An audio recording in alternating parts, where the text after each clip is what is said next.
Nangako ang Philippine Tennis Association o PHLTA na hindi ito ang huling pagkakataon na magkaroon tayo ng WTA-sanctioned event sa Pilipinas. Para sa detalye, narito report ni Paulo Salamati.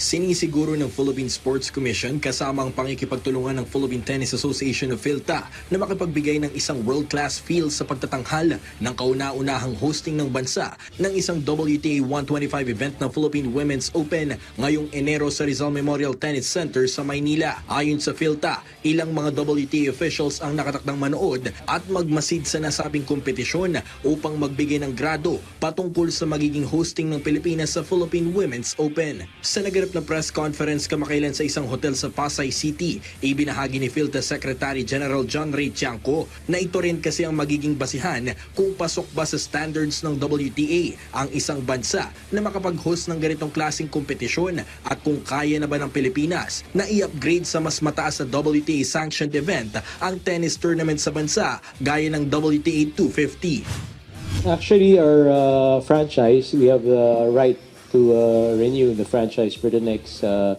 more years for 125. So we're just thinking if we do better, then we can actually upgrade if we can meet the requirements.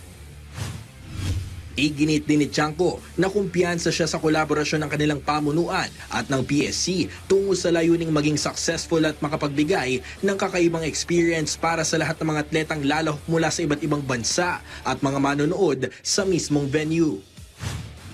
We're confident, basta dun sa courts natin, everything, all the requirements of, maraming requirements yung WTA, but we're confident, of course, with the PSC beside us, that we can finish on time. And not just finish. So if you look at it, it's going to be a different experience. Inaasahang libo-libo mga Filipino tennis fans ang magsisidagsaan sa Rizal Memorial Tennis Center sa Maynila upang masaksihan ang historical event na lalahukan ng mga ilang tennis stars sa buong mundo mula January 26 hanggang 31. Paulo Salamatin para sa Atletang Pilipino, para sa Bagong Pilipinas.